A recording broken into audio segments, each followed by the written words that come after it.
মধ্যপ্রাচ্যের সবথেকে যে বড় খবর আমাদের সামনে উঠে আসছে তা হচ্ছে একটি ইসলামিক আর্মি তৈরি হতে চলেছে খুব শীঘ্রই, যেটা একটা আর্ম ফোর্স 4টি দেশ মিলে করতে চলেছে, যা ইরানের প্রস্তাব গিয়ে পৌঁছেছে আরও বাকি 3টি দেশের কাছে, পাকিস্তান, সৌদি আরব এবং তুর্কির কাছে।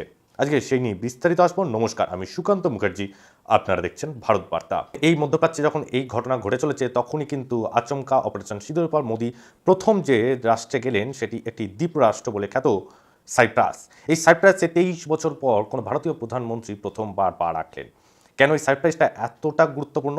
তার কারণ এই সাইপ্রাসে কিন্তু 1/3 জমি তুরস্ক দখল করে রেখে দিয়েছে, এবং এই জানেন তুরস্ক কিন্তু পাকিস্তানের একটি মিত্র রাষ্ট্র।